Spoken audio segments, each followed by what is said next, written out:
बुलेटिनात आपलं स्वागत। नजर टाकूयात आजच्या ठळक घडामोडींवर।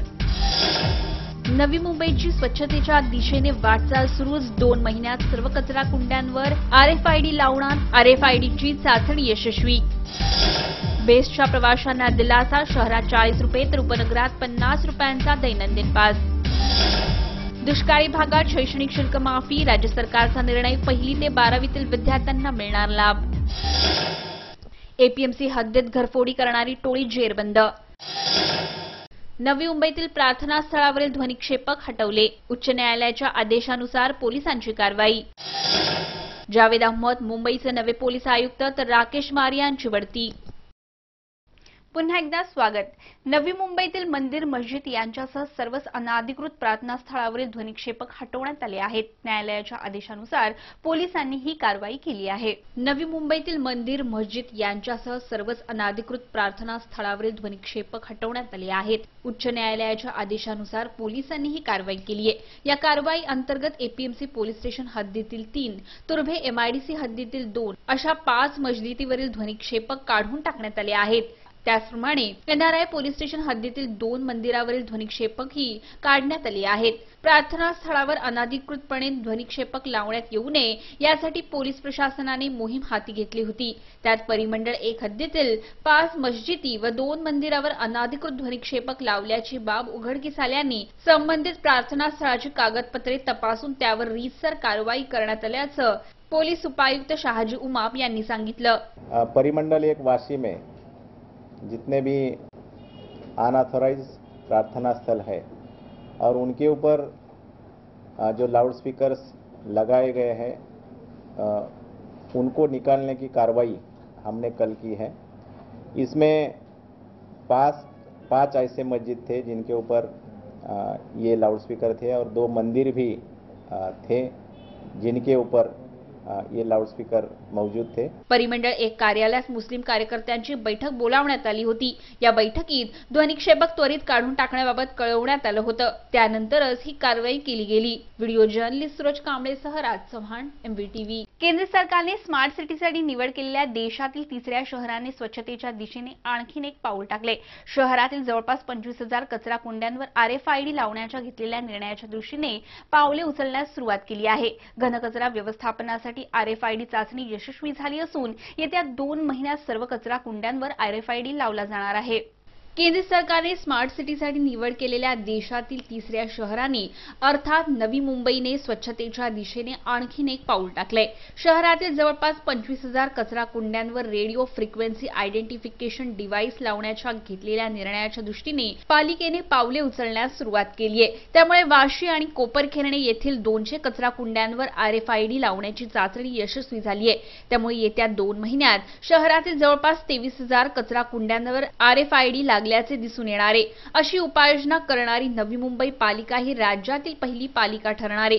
सध्या अद्यावत अशा या कचरा कुंड्या वाटपाचं काम सुरू असून 12,000 कचरा कुंड्या वाटण्यात आल्या आहेत। या RFID टॅगमुळे कचरा कुंडी किती वाजता उचलण्यात आली याची नोंद थेट पालिका मुख्यालयात होणार आहे। एखादी कचरा कुंडी सकाळी 7 ते 1 या वेळेस उचलली गेली नाही तर कंत्राटदाराला ती उचलण्यास भाग पाडले जाणार आहे। तसे न झाल्यास कंत्राटदाराला ताकीद देऊन दंड आकारला जाईल। Bureau report, MVTV।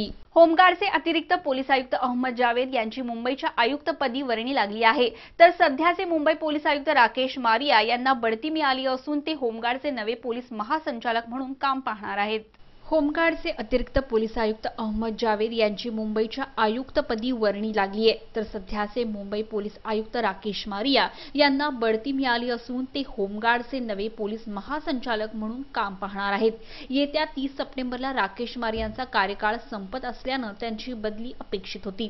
Rakesh Maria हे 1981च्या बॅचचे IPS अधिकारी आहेत। त्यांची गेल्या वर्षी मुंबईच्या पोलीस आयुक्तपदी नियुक्ती करण्यात आली होती, तर जावेद अहमद हे 1980च्या बॅचचे IPS अधिकारी आहेत। त्यांनी अतिरिक्त पोलीस महासंचालक कायदा सुव्यवस्था म्हणून काम पाहिलं आहे। याशिवाय त्यांनी नवी मुंबईच्या पोलीस आयुक्त पदाचीही धुरा सांभाळली आहे। नवी मुंबईत पोलीस आयुक्त म्हणून कार्यरत असताना जावेद अहमद यांनी स्वतःचा मोबाईल नंबर नागरिकांना दिला होता। त्यामुळे काही अडचणी असतील तर थेट आपल्याशी संपर्क साधण्याचं आवाहन जावेद अहमद यांनी केलं होतं। याशिवाय अहमद यांनी महिलांसाठी विशेष हेल्पलाईन सेवा सुरू केली होती। त्यांच्या या कल्पनेचं देश देशभरातून कौतुक झालं होतं. Bureau report MVTV. बेस्टने आपल्या दैनंदिन पासचे दर कमी करत मुंबई शहर व उपनगरात प्रवास करणाऱ्या प्रवाशांना दिलासा दिलाय. बेस्टने शहरात दिवसभर प्रवास करणाऱ्या प्रवाशांना दैनंदिन पाससाठी 40 रुपये तर उपनगरात 50 रुपये मोजावे लागणार आहेत. गणेशोत्सवात या दैनंदिन पासच्या प्रवाशांना फायदा होणार आहे. बेस्टने आपल्या दैनंदिन पासचे दर कमी करीत मुंबई शहर व उपनगरात प्रवास करणाऱ्या प्रवाशांना दिलासा दिलाय. बेस्टने शहरात दिवसभर प्रवास करणाऱ्या प्रवाशांना दैनंदिन पाससाठी 40 रुपये तर उपनगरात 50 रुपये मोजावे लागणार आहेत. बेस्टच्या बसमधून दैनंदिन पास योजनेचा लाभ घेणाऱ्या प्रवाशांची संख्या मोठी आहे. मात्र बेस्ट उपक्रमाने भाडेवाढ करताना दैनंदिन पासचे दर तब्बल 70 रुपये केले होते. त्यामुळे हा पास प्रवाशांना परवडेनासा झाला होता. त्यामुळे बेस्टने दैनंदिन पास दरात कपात करण्याचा निर्णय घेतला होता. बेस्ट बसच्या दैनंदिन पासच्या सुधारित दराच्या प्रस्तावाला बेस्ट समितीनं मंजूर केल्यानंतर आता पालिकेनेही या प्रस्तावाला मंजुरी दिली आहे. गणेश दर्शनानिमित्त शहर आणि उपनगर परिसरात फिरणाऱ्या भाविकांना हा दैनंदिन पास लाभदायक ठरणार आहे. Bureau report MVTV. दुष्काळग्रस्त भागातील 1ली ते 12वी पर्यंतच्या विद्यार्थ्यांचे शैक्षणिक शुल्क माफ करण्याचा निर्णय राज्य सरकारने सोमवारी घेतला. महसूल मंत्री एकनाथ खडसे यांनी ही माहिती दिली. दुष्काळग्रस्त भागातील 1ली ते 12वी पर्यंतच्या विद्यार्थ्यांचे शैक्षणिक शुल्क माफ करण्याचा निर्णय राज्य सरकारने सोमवारी घेतला. महसूल मंत्री एकनाथ खडसे यांनी ही माहिती दिली. पावसाने ओढ दिल्याने मराठवाडा, पश्चिम महाराष्ट्रसह राज्यातील अनेक जिल्ह्यांवर दुष्काळाचं सावट पसरलंय. जलसाठ्याच्या पातळीने तळ गाठला असून धरणातील पाणीसाठा 40%च्याही खाली आलाय. त्यामुळे उपाययोजनांच्या दृष्टीने राज्यातील 69 दुष्काळाची झळ बसलेल्या तालुक्यातील 1ली ते 12वीतील विद्यार्थ्यांचे शैक्षणिक शुल्क माफ केलं जाणार आहे. त्याचप्रमाणे अभियांत्रिकी आणि वैद्यकीय शैक्षणिक शुल्कात 50% कपात करण्यात येणार आहे. Bureau report MVTV. APMC हद्दीत घरफोडी करणाऱ्या टोळीला गजाआड करण्यात पोलीस विभागाला यश आले. बंद कुलूप तोडून लॅपटॉप, मोबाईल व किमती वस्तू चोरणाऱ्या चौघांना पोलिसांनी अटक केली आहे. त्यांच्याकडून पोलिसांनी 20 ग्रॅम सोन्याचे दागिने, 1 लॅपटॉप तसेच 50 मोबाईल हँडसेट जप्त केले आहेत. APMC हद्दीत दिवसाढवळ्या तसेच रात्रीच्या वेळी बंद कुलप तोडून लॅपटॉप, मोबाईल व किमती वस्तू चोरणाऱ्या चौघांच्या टोळीला जेरबंद करण्यात पोलिसांना यश आलंय. इम्रान मोहम्मद सलीम खान, रवी रमेश वारागडे, कृष्णा चव्हाण, अनिल रामचंद्र कानागळे अशी या टोळीतील आरोपींची नावे आहेत. या टोळीने 10 गुन्ह्यांची कबुली दिली असून पोलिसांनी त्यांच्याकडून 20 ग्रॅम सोन्याचे दागिने, 1 लॅपटॉप तसेच 50 मोबाईल हँडसेट असा माल हस्तगत केलाय. शहर में घरफोड़ी करने वाली एक टोली का पर्दाफाश करने में हमको कामयाबी मिली है.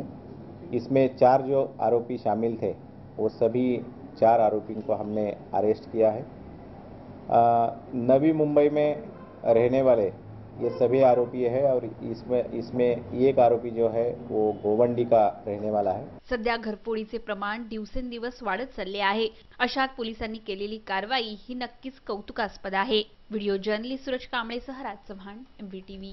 गणपती विसर्जनासाठी वापरण्यात येणाऱ्या वाहनांना फिटनेस सर्टिफिकेट घेणं नवी मुंबई प्रादेशिक परिवहन विभागाने बंधनकारक केलंय. मिरवणुकीवेळी अवजड वाहने बंद पडून अनेक वेळा वाहतुकीचा खोळंबा होतो. म्हणून आता RTO कडून कागदपत्रांची व वाहनांची तपासणी करून त्यांना फिटनेस सर्टिफिकेट दिलं जाणार आहे. 1.5 दिवसांच्या गणपती विसर्जनानंतर 5 दिवस, 7 दिवस गौरी गणपती आणि त्यानंतर 10 दिवसांच्या गणपतींना वाजत गाजत निरोप देण्यात येतो. भव्य मिरवणुका काढण्यात येतात. मात्र अनेक वेळा मिरवणुकीसाठी वापरण्यात येणारी अवजड वाहने भर रस्त्यातच बंद पडतात. परिणामी मिरवणूक मार्गावर वाहतुकीचा खोळंबा होतो. म्हणूनच RTOने याकडे आपलं लक्ष केंद्रित केलंय. त्यानुसार विसर्जनासाठी वापरण्यात येणाऱ्या वाहनांना फिटनेस सर्टिफिकेट घेणं नवी मुंबई प्रादेशिक परिवहन विभागानं बंधनकारक केलंय. या संदर्भात नवी मुंबईतील सर्व मंडळांना सूचित करण्यात येणार आहे. 3 दिवस या वाहनांसाठी राखीव ठेवले जाणार आहेत. त्याच्या कागदपत्रांची व वाहनांची तपासणी करून त्यांना फिटनेस सर्टिफिकेट दिलं जाणार आहे. या वाहनाचं इंधन, ब्रेक, हेडलाईट, वाहनाची बॉडी, चाके, चालक यांची तपासणी केली जाणार आहे. वाहन तपासणीसाठी येताना वाहनांची कागदपत्रे, कर, विमा परवाना, PUC वैध असावी असं नमूद करण्यात आलं आहे. Bureau report MVTV. गणेशोत्सव आयोजनासाठी आवश्यक असलेल्या परवानगी प्रक्रियेत सुलभता आणण्याच्या दृष्टीने नवी मुंबई महानगरपालिका आणि पोलीस आयुक्तालयाच्या वतीने आयुक्तालयात एक खिडकी योजना ही संकल्पना राबवण्यात येत आहे. पालिकेच्या सर्व विभाग कार्यालयात विशेष कक्षामार्फत या परवानग्या देण्यात येत आहेत. गणेशोत्सव आयोजनासाठी आवश्यक असलेल्या परवानगी प्रक्रियेत सुलभता आणण्याच्या दृष्टीने नवी मुंबई महानगरपालिका आणि नवी मुंबई पोलीस आयुक्तालयाच्या वतीने संयुक्तरित्या एक खिडकी योजना ही संकल्पना राबवण्यात येत आहे. पालिकेच्या सर्व विभाग कार्यालयात विशेष कक्षाद्वारे या परवानग्या देण्यात येत आहेत. या ठिकाणी महापालिका, पोलीस, अग्निशमन व महावितरण विभागाशी निगडीत आवश्यक परवानग्या मंडळांना मिळणार आहेत. त्यामुळे शहरातील गणेश मंडळांची परवानग्या प्राप्त करण्यासाठी संबंधित विभाग कार्यालयातील विशेष कक्षाबाहेर लगबग दिसून येत आहे. व्हिडिओ जर्नलिस्ट सनी मेहरोल, MVTV. नवी मुंबई पालिका क्षेत्रातील सर्व अनधिकृत बांधकामांचे येत्या 6 महिन्यात नव्याने सर्वेक्षण करण्यात येणार आहे. यासाठी 3 उच्च अधिकाऱ्यांची एक समितीही स्थापन करण्यात आली आहे. नवी मुंबई पालिका क्षेत्रातील सर्व अनधिकृत बांधकामांचे येत्या 6 महिन्यात नव्याने सर्वेक्षण करण्यात येणार आहे. यासाठी 3 उच्च अधिकाऱ्यांची एक समिती स्थापन करण्यात आली आहे.